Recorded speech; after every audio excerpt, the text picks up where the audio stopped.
See this Western Digital green drive? This is the drive that I was complaining about in the last video that I made on the Mac Pro project, which is now installing Spore. And, oh, I want to talk about that for a second before I continue on to our next project. So, I started playing with the Boot Camp. And here's what I found. Now, I did actually upgrade the firmware on this machine, and now it is being reported back as a Mac Pro 2.1, which is an upgrade from the 1.1. There it is. Let's zoom in on that. Blink. Alright. So that upgrade, that firmware update is, I don't believe that is Apple supported technically. I believe what happened is somebody must have done a ROM dump on a legitimate 2.1 and created an installer. It's the easiest thing in the world, by the way, to install. It installs just like any Mac firmware update. But like I said, I don't believe that is an Apple supported hack, if you will. But what it gives us is the ability to install, I believe, the quad-core Xeon CPUs, which I'll need 2 of. Still, that project is on hold right now, as is the 32 gigabyte RAM upgrade.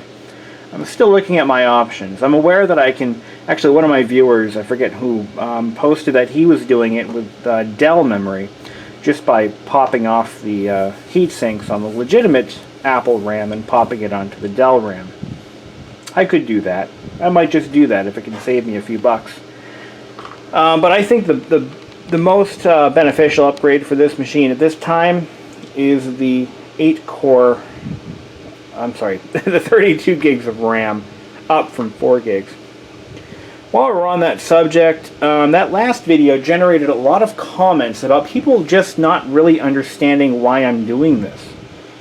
I'll be honest, even I don't know where I'm going with this machine. I don't know if I'm going to use this as a primary machine. Why? Because I have something better. I have this MacBook Pro that I bought just a few years ago that does everything I needed to do, and I am aware that I can run El Capitan on this machine.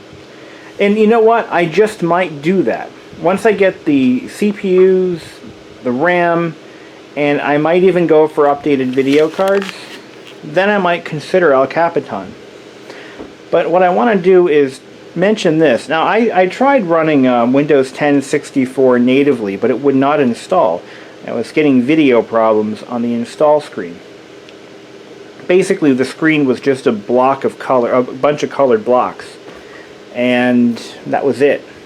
Now, that could be a problem with the... I really don't know. I've never seen that happen before. In fact, in my years of working on Macs, 10 years now, I haven't had that happen. So I believe it's an incompatibility issue with the video card. I was able to get the Windows 7 32-bit installer to run, but not the 64. And Windows 10, of course, is a 64-bit installer. So maybe there's a problem with the... but it's a 64-bit processor with a 32-bit boot ROM. But that should have been upgraded as part of this package. I don't know. I have to research more. But anywho, that's not what this video is about. We're gonna talk about that in a little bit. Oh, and I'm gonna endorse another YouTuber that I really like, Eric the Car Guy. ETCG1 is his video blog, and Eric the Car Guy is his repair video channel. The guy is great, very informative, very knowledgeable. I've learned a lot from watching his videos and kind of build upon what I already know about cars and how to repair them.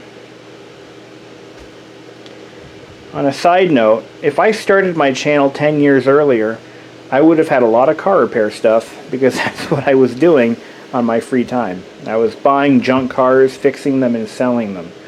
Not making any money, but learning a lot in the process. I've moved the Apple IIgs downstairs, and I've moved the 2C upstairs. Why? Because I got rid of that printer stand that was sitting right there where my laundry basket is. The printer stand, I tried to repaint it. It didn't look right, and I just, the hell with it, I just crushed it and threw it away. It was in pretty bad shape. It was something I found on the side of the road. Whatever. Now, over here we've got the Western Digital Green drive, as I mentioned earlier in the video. Now, I learned from one of my subscribers that you can actually upgrade the firmware, or just replace the firmware on these drives and make them work at a fixed spindle speed and eliminate the spin down cycle and the power management and what have you. But I've decided I don't like these drives. They just give me a bad feeling. I don't find the Western Digital Green drives to be that reliable. And the blue drives I've had a lot of problems with. The black ones not so much, but the blue ones and the green ones I've had issues. So this drive is going to go back in the anti-static bag, and I'm probably going to mount it in an external drive housing and just use it for non-important backup purposes. I got the 750 gig used hard drive for $25 shipped to my house, installed. It's now in drive bay number 4, and it's doing quite well. I'm using it for archival purposes only. Why did I do that? I wanted 4 identical drives. I'm OCD like that, okay? I could have bought a brand new drive for $75 maybe. But you know what? I wanted them all to be the old Seagate Barracudas, which are great drives. I've had such good luck with those. Now, on to the topic of the day. I went shopping. Now, when I do this, you gotta understand, I only buy this stuff for the sake of this channel and to help entertain some of my viewers, my loyal viewers. Which, by the way, I'm grateful for everything you guys have done to keep this channel alive, and by subscribing, it really means a lot to me. I know it may not seem like it, and I may shred some of you in the comments box. I hate YouTube comments, especially when they're written without any real thought, or they're just assuming a lot of things that I may not include in the video because I don't feel it to be relevant, but then somebody attacks me, jumps down my throat and says, "You asshole, what the or just attacks me or harasses me without really knowing the facts. It just, whatever. Anyway, but for the rest of you, thank you. So I got a couple of programs I want to try out. Some of these are shrink wrapped. This one's shrink wrapped. That I want to try out on the old Windows 3.1 box. Now, some of you might be thinking, well, gee, you have a machine sitting right next to you that runs Windows 3.1 in a virtual box. Why don't you just use that? To you, I say, you probably don't understand the reason behind this channel and what we do here. I'll reiterate. On my channel, I try to use genuine vintage hardware wherever possible, because I find it to be entertaining. I find that firing up a 25-year-old computer that still works to be really kind of soothing. It's same reason people collect vintage cars. You would never go to a car show and say, why would you drive that 69 GTO when a 2017 Toyota FRS whatever will run rings around that car and handle better and will save your life in a major car wreck? I don't know, you're stupid for driving that GTO, and you paid how much for that? You know how many Priuses you could buy with what you paid for that GTO? You'd probably wind up leaving with a black eye, if not a broken limb. To me, keeping this vintage hardware alive is a satisfying experience, because this is stuff that, I kind of grew up with. And, when I was a little 12-year-old kid just learning how to use the internet, it was on a 486. So with that, let's go ahead and fire this old beast up, and let's see which one we can use. Now, I can't use the Microsoft Flight Simulator for Windows 95 because, well, I can't. That's for a different machine. What I do have is we have Bicycle Casino and it's Planetarium. Now, the Planetarium, I'm actually kind of curious. That's the one I want to see run today. So let's do it. This one's shrink wrapped, so it's going to be a little work to get into it. But we're going to crack the seal in some real vintage software. Alright, here we go. Open the shrink wrap. Okay, what's the copyright on this one? Let's see. Copyright 1996, Windows 3.1 compatible. Okay. I gotta get the tripod set up so that we'll have a nice level surface to video on without me going like this and pissing everybody off and making them seasick. I'm so sorry that this happens in every video I ever release. Are you sick yet? No?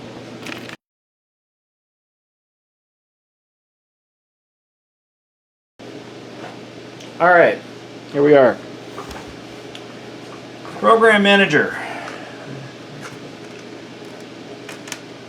We're going to pop open this CD for the first time. I'm going to try to get this on film.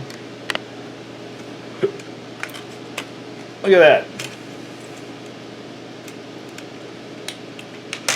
SoftKey. SoftKey made a lot of inexpensive software that you'd find at like Walmart and that giant... They used to have a giant rack of computer software. It was all, you know, packed in CD jewel cases. You know, no real documentation included. Usually older versions of software, of commercial software that would be, you know, relatively costly if you bought the latest version. A lot of what you would see, excuse me, for crying out loud, I'm 32 years old and I still drink Hawaiian Punch. Anyway, stores like Walmart, Best Buy, CompUSA, Circuit City, they had large racks of discount software. Many of the titles, as I mentioned earlier, were older versions of commercially viable software. And SoftKey, if I recall, was one of the major publishers of this type of software. And you'd find discs for like $10, like an old version of like Broderbund print shop. Educational software like the was it KidWorks, KidStart, or those, you know, those preschool type software titles where they teach you math and science and grammar and such. A lot of typing programs were found on these racks. But I do believe I've seen this title before. And one of the most common aspects of this software is it would usually include bonus software. Generally, programs like America Online. And this actually does include free trial hours of AOL. I'm going to probably bore some of you a little bit, but this little card right here, I don't know if you can see that. Not really, not with the lighting I have here. But it includes an access code and a password for an AOL demo account.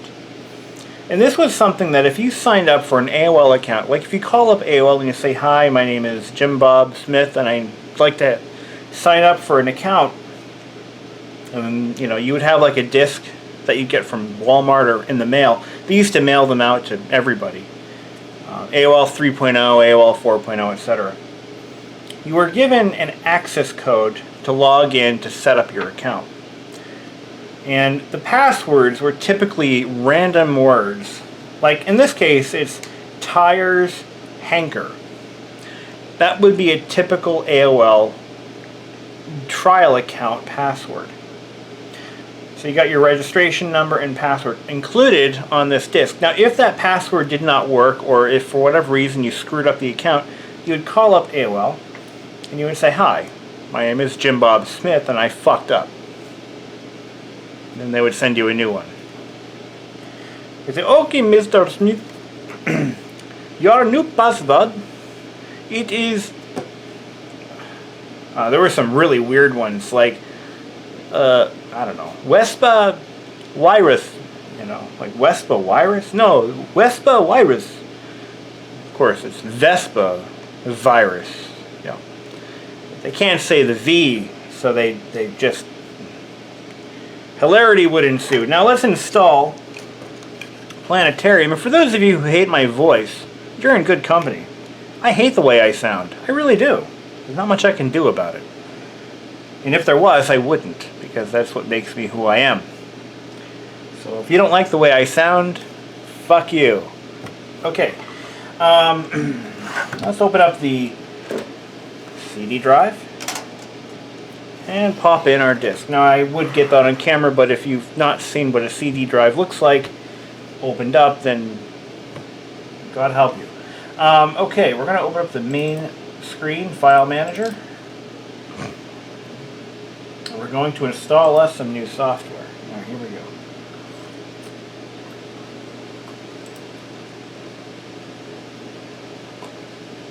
So it looks like AOL 3.1 is included. Let's install AOL. Why not? Wait, I don't think that works that way. Setup. There we go. What's an early to mid 90s computer without a copy of AOL 3.0 installed? AOL 3.0 was in fact the very first version of AOL that I ever used. And it was brand new then. There is no modem installed, so we're going to skip that.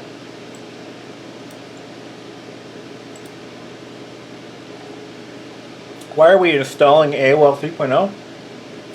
Why not? I got time.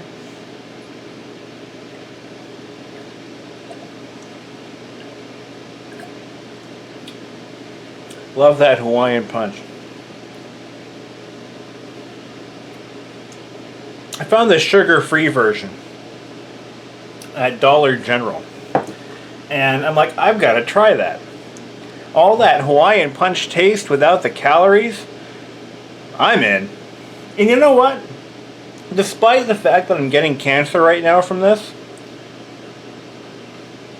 from all those delicious artificial sweeteners, it actually isn't half bad. It's pretty damn good. It tastes just like Hawaiian punch, but with a slight aftertaste.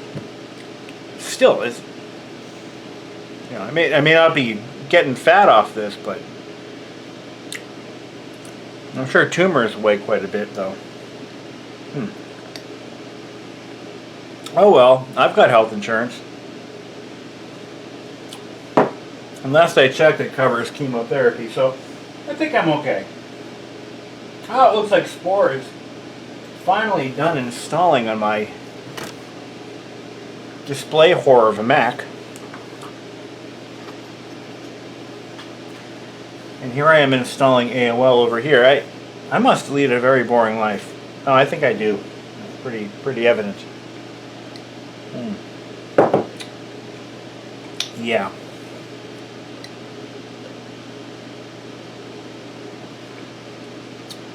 Hey Mom, can I have another?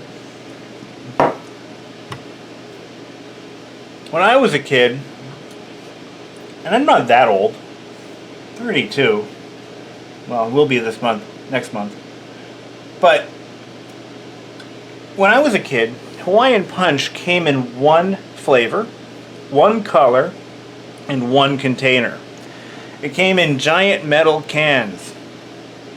You know, kids today with their plastic Hawaiian Punch bottles and their liquid or powdered versions of Hawaiian Punch, they don't know what they're missing. Hawaiian Punch used to come in big giant metal cans. Well, to me they were huge. They were probably about that big. Oh, let's see.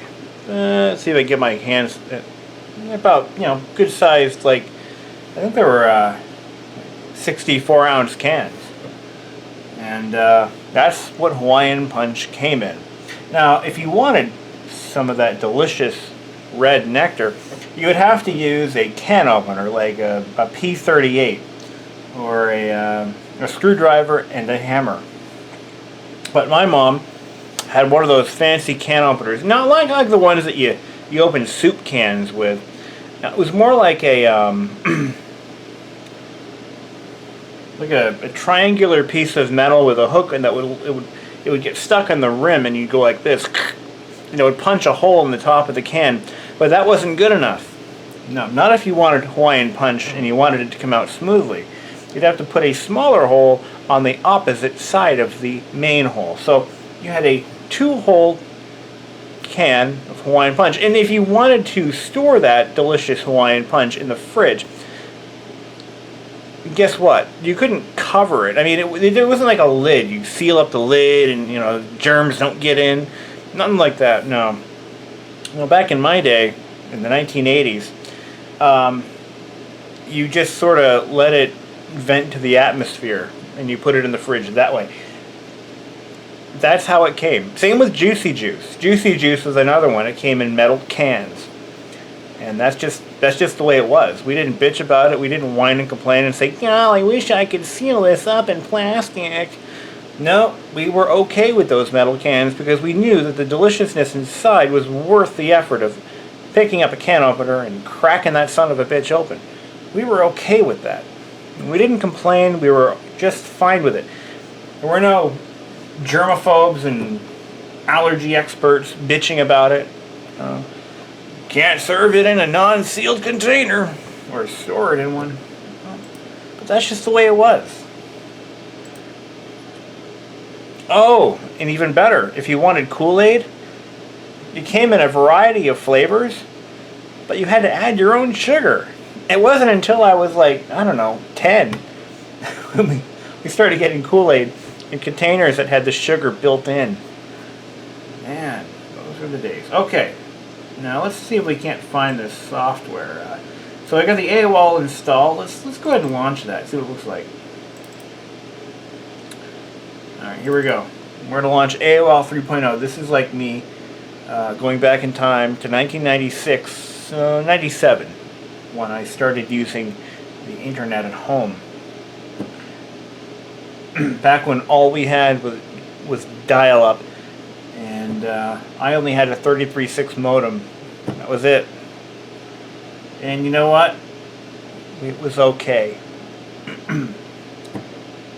If I wanted to download a 3 megabyte file, it took like an hour. I'll never forget that. An hour to download 3 megabytes. Nowadays, I just downloaded a 900 megabyte file in like 5 minutes. It's like, really? That's just crazy. So, oh yeah. This is what it looked like. This was the startup screen. Oh, I missed it. Initializing modem. This is where it's looking for a modem that I don't have. But even if I did, the numbers that AOL used to use back then probably don't exist anymore. See, in order to dial into AOL, you actually had to dial in using a variety of phone numbers that AOL would lease from the phone companies in your area. And I would have to edit my location, and there would be a list of phone numbers. You'd have 2 tries. If it didn't hit either of those 2 numbers, it would bounce back and you'd have to try different numbers. Now you'd call up AOL, they would tell you the numbers over the phone. 603-472-9292, you know. And they would, actually no, they were American back then. They were usually from Texas or the South or somewhere in the Midwest where they spoke clear English with a very thick accent. Be like, "How you doing? Well, the number you're gonna need is 603. And I'd be like, "What? What in the hell, son? The number you need, 603. And it's like, what the fuck are you saying? Really?" Oh, and then of course the call center employee or managers would, you know, you think this is bad. Wait till we see what's coming next. Yeah. Thank you for calling the America Online. Yeah. All right. The number you need to call is 603. Son of a bitch. Strong case to be made for online text-based support. But to get that, you'd have to be online to begin with. Why the fuck am I making this video? Oh yeah, right. We weren't even going to do AOL. It was going to be something completely different. So, I'm sorry. Let's go ahead and do what we intended to do in the first place. We were going to install the planetarium application that came with the disk, not AOL. Jesus Christ. Alright. I don't know which folder it's in. I think it's the EPW folder. Let's see what the instructions say. Oh, there aren't any. Okay, well that's nice. Oh, wait, here they are. It is... Okay, type D start.exe. Let's see. Oh, there we go. Here we go. Let's get this installed. Register later. I want to register it now. No, I'm just kidding. Yes, hi, I just bought this software and it's from 20 years ago. Yeah, shit, that's 96. That was 20 fucking years ago. Jesus Christ. Well, 20 years ago. Man, I am really starting to feel old right now. Like, really. Minimum requirements. Yeah, the Learning Company. Oh yes, I remember the Learning Company. That's the company that made all that junk education software. Yes. Coming back to me now. 486DX33, Windows 3.1 or higher, MS-DOS 3.3 or higher, 8 megabytes of RAM, MPC or multimedia PC compatible sound card. We have all those things. Oh yeah, I didn't turn the speakers on. Here we go. Oh good, they didn't crackle to death. Thank God. Alright. While we're here, I want to do something. I have to install a video for Windows. Okay, I want to just... Hold on a second. I gotta do this. I gotta do this. Now that I have AOL installed on this machine, check this out. You've got mail. Oh yeah, that's what I'm talking about right there. You've got mail. And then there was, let's see, welcome. Welcome.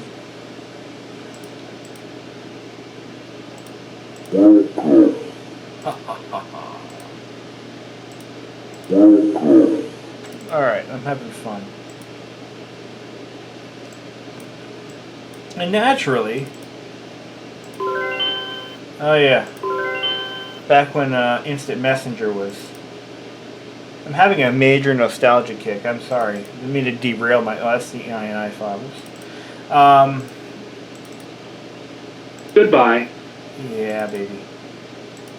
File's done. File's done. Oh man, that AIM Instant Messenger sound. That was my middle school and high school like communication application of choice for so long. Anyway, yeah. Talk about reliving the old days. There's no point in doing that. It just kind of, you know, it does produce nostalgic thoughts. You know? Nothing wrong with that. So, looks like we're all ready to go. Let's do Planetary Traveler. See how that works. Oh yeah. We only have 16-bit color on this machine. Whoops. Well, it doesn't say it's required. It just says it's recommended. Oh, no, it is recommended. Required. Oh, shit. We don't even meet the bare requirements for this application. Well, that's too bad. Alright.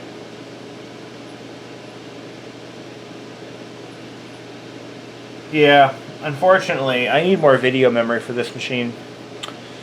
There's really no way around it. That's too bad.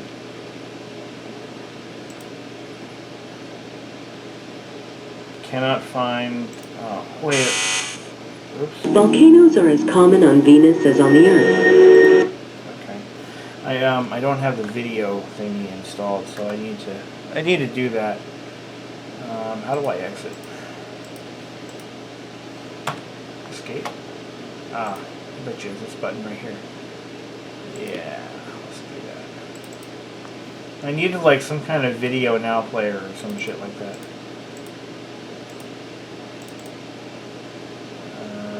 Is that even installing? I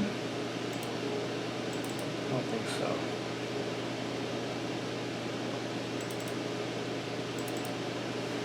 Maybe I need to restart.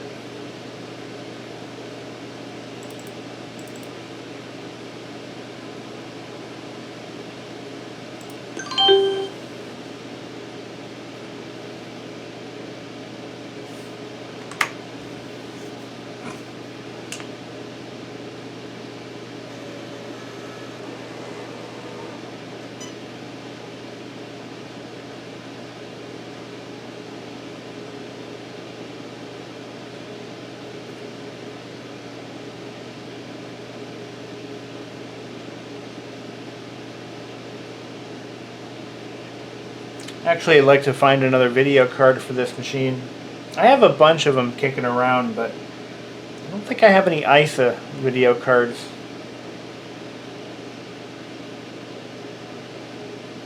But it would be nice to bring it up to at least a megabyte of video RAM. That way it'll at least support, you know, 16-bit color. Let's try that again.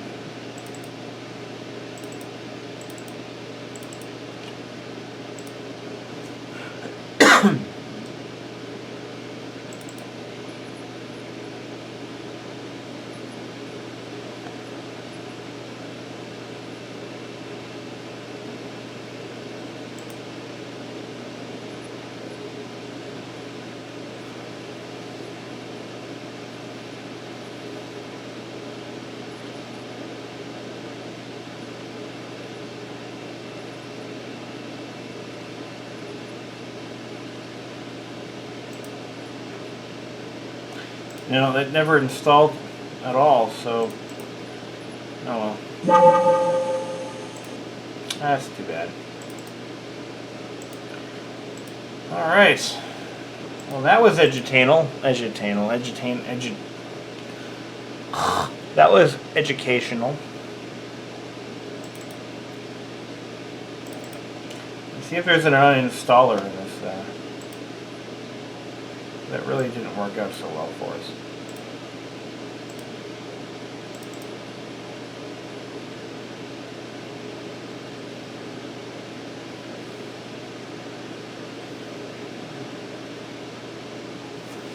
There used to be a program called Windows Cleaner, and it was advertised in a large box that looked like laundry soap.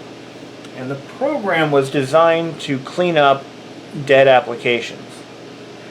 There was a time when software didn't generally include an uninstaller, so you'd have to manually find and delete everything that was installed as part of the software. It was sometimes a tedious and difficult process. It usually involved editing INI files, etc., etc., etc. Windows Cleaner, or Win Cleaner, came out as a way of, I guess it kept a database of what software, what versions of what software put files in what locations and modified, you know, other files in various ways, so that it could then undo the damage that was done. Windows didn't have an add remove programs feature, so you were kind of on your own and left to depend on programs such as that to do the job of cleaning up and removing dead applications. So, yeah. No, I didn't mean to exit the damn... Oh, yes. Okay, there we go.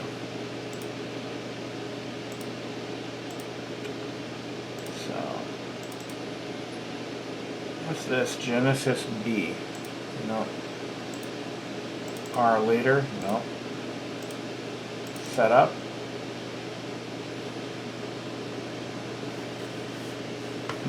Yeah, there's an there's like a video viewer file that's missing from this install. It may not be supported and just not installing. on this version. Not on this version of Windows, but on this configuration.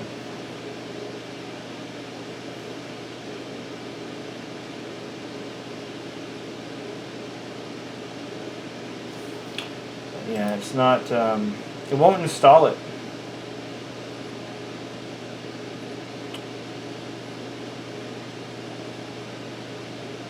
Yes, I would like to install this. Video for Windows 1.1D. Hit yes. And it never installs.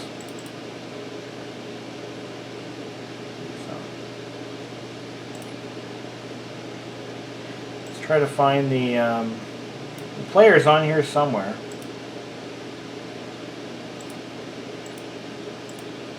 Generally, you could find that installer somewhere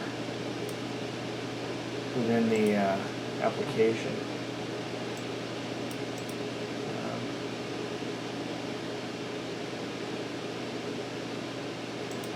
I'm not seeing it here.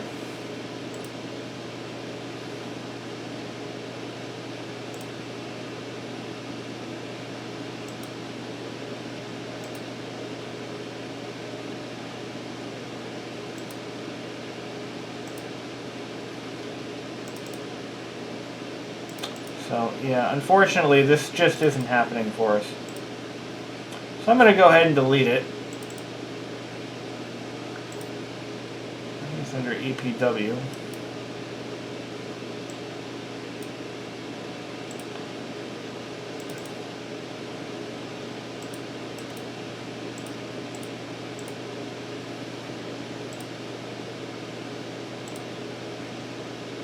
Just delete it.